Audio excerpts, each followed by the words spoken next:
Good morning, students, dear 10th class students. Today in this video we are going to start our poem 6, Amanda.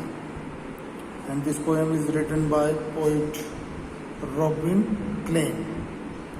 Firstly, introduction about the poem. In this poem, the poet has expressed the views of a little girl named Amanda, who is constantly pointed out by her mother or father for making mistakes. Mistakes which she considers so as they are not part of the code of good conduct laid out by the society in which we live. So let's continue the poem. Every child feels that she or he is controlled and instructed not to do one thing or another. प्रत्येक बच्चा ये महसूस करता है कि उसे नियंत्रित किया जाता है या उसे निर्देशित किया जाता है एक चीज़ करने के लिए या दूसरी चीज़ ना करने के लिए. You too may feel that your freedom is curtailed. आपने खुद भी ये महसूस किया होगा कि तुम्हारी आज़ादी जो है वो कर्टेल्ड है, रिस्ट्रिक्टेड है. Write down some of the things you want to do. कुछ ऐसी चीज़ों के बारे में लिखिए जो आप करना चाहते हैं. But your parents elders do not allow you to. परंतु आपके पेरेंट्स या आपके एल्डर्स जो है आपको परमिशन नहीं देते ऐसा करने के लिए.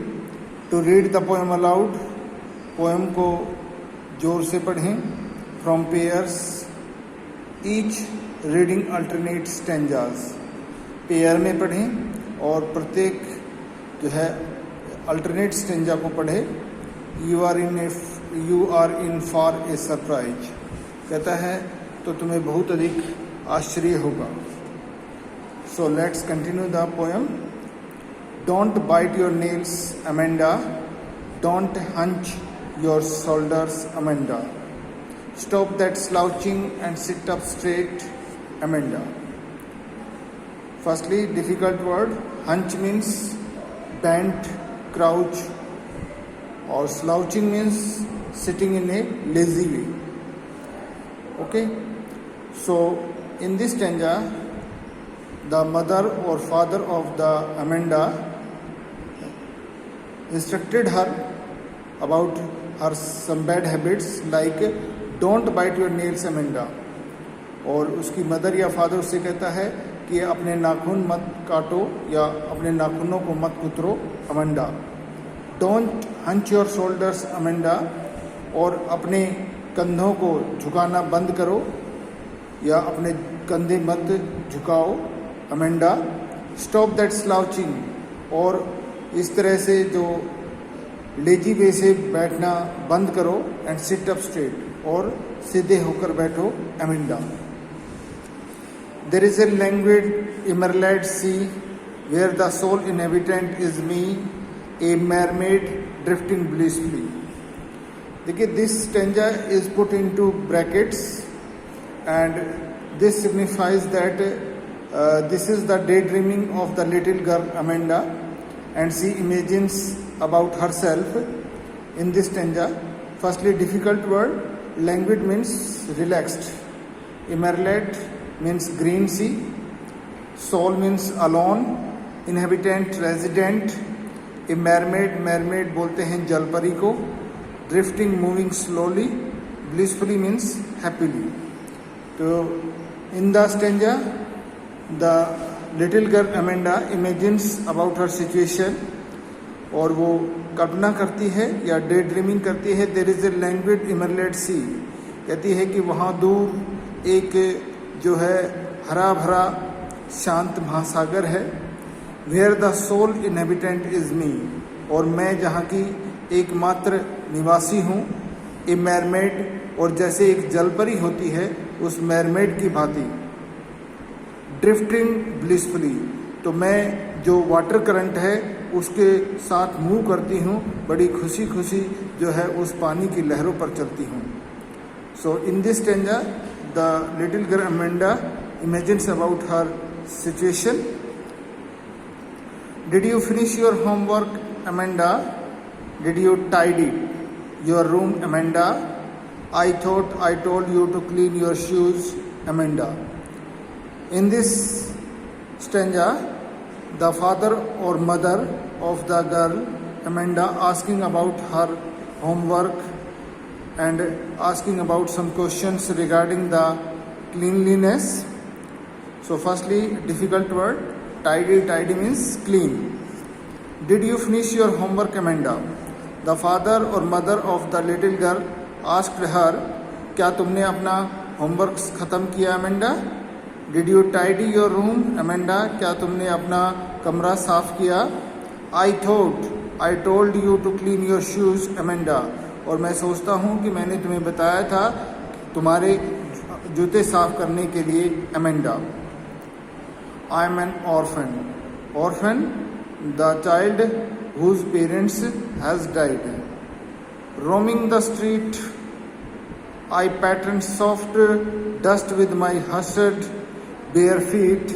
The silence is golden, the freedom is sweet. In this stanza, the little girl imagines about her situation, which she wants to be. I am an orphan. और यहाँ पर जो लिटिल गर्ल है वो इमेजिन्स करती है कि वो एक ऑर्फन है. ऑर्फन वो बच्चा होता है जिसके पेरेंट्स जो है मर चुके हों, और कहती है कि मैं एक अनाथ हूँ. रोमिंग द स्ट्रीट, और मैं एक अनाथ की तरह इन गलियों में घूमती फिरती हूँ. आई पैटर्न ऑफ डस्ट. पैटर्न का मतलब होता है मेकिंग पैटर्न. सॉफ्ट मीन्स कोमल. हसड मीन्स साइलेंट और quiet and still place. Bare feet. तो कहती है कि मैं एक अनाथ हूँ और जो है गलियों में एक अनाथ की तरह घूमती हूँ, और मैं वहाँ पर जो सॉफ्ट मुलायम रेत है उस पर जो है अपने नंगे पाँव से जो है उस शांत जो है स्थिर जो जगह है वहाँ पर जो है नए नए पैटर्न बनाती हूँ. The silence is golden. और कहती है कि ये जो खामोशी है वो बहुत ही सुनहरी है. The freedom is sweet. और ये जो आज़ादी है जो है बहुत ही मधुर है. Don't eat that chocolate, Amanda. Remember your acne. Acne means pimples. Amanda, will you please look at me when I am speaking to you, Amanda. In this stanza, the father or the mother of the girl giving some suggestions about her bad habits and realize her mistakes. Don't eat that chocolate, Amanda. He or she instructed her that you should not eat that chocolate and you should remember about your pimples, Amanda. Or will you please look at me? और उसके parents कहते हैं, उसकी mother या father, कि क्या तुम मेरी तरफ देखोगी कृपया जब मैं तुमसे बात कर रहा हूं, Amanda. I am Rapunzel. I have not a care. Life in a tower is tranquil and rare. I will certainly never let down my bright hair. Rapunzel a beautiful girl with golden hair, and this is regarding a story about Rapunzel. She was a mermaid and which she has long hair. I am Rapunzel, I have not a care. Life in a tower is tranquil. Tranquil का meaning होगा peaceful, and rare means uncommon. I will certainly never let down my bright hair. तो Rapunzel एक जो है Rapunzel के बारे में एक स्टोरी है कि वो एक जो है परी थी या एक सुंदर राजकुमारी थी जिसको एक चुड़ैल के द्वारा जो है एक टावर में कैद किया हुआ था, और उसके बाल बहुत लंबे थे. तो जब वो वहाँ पर बंद थी तो उसको छुड़ाने के लिए एक राजकुमार आता है. तो वहाँ पर बहुत ऊंचाई होती है, तो क्या कहा जाता है कि वो जो राजकुमारी है अपने लंबे बालों को नीचे गिराती है और वो राजकुमार उन बालों के सहारे ऊपर चढ़कर पहुँचता है और उसे आज़ाद कराता है.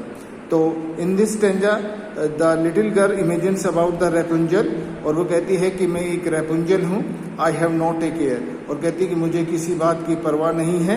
Life in a tower is tranquil, और कहती है कि ये जो टावर में मेरी ज़िंदगी है वो बड़ी ही पीसफुल है एंड रेयर, और बहुत ही अनकॉमन है, असामान्य ज़िंदगी में जी रही हूँ। I will certainly never let down my bright hair, और कहती है कि निश्चित रूप से मैं अपने लंबे बालों को, चमकीले बालों को कभी नहीं काटूंगी। Stop that sulking at once. Or in this stanza, the father or mother of the girl instructed her and gave some instructions regarding the behavior of the girl. Stop that sulking at once, Amanda. You are always so moody, Amanda. Anyone would think that I nagged at you, Amanda. Sulking means be in a bad mood, or moody means unstable or going upset very soon, और nagged means rebuked all the time. तो कहता है the father or mother of the little girl instructed her that you should stop your bad manner or your bad mood at once, Amanda. You are always so moody. और उसका father और mother उससे कहता है कि तुम हमेशा से ही बहुत जल्दी अपसेट हो जाती हो और बहुत अनस्टेबल हो, अमेंडा. एनीवन वुड थिंक, और कहता है कि कोई भी ये सोचेगा दैट आई नेग्ड एट यू, कि मैं हमेशा तुम्हें डांटता रहता हूँ, हर समय मैं तुम्हें डांटती रहती हूँ, Amanda. Okay students, we have completed the poem and we will discuss about the question tomorrow. Okay, bye.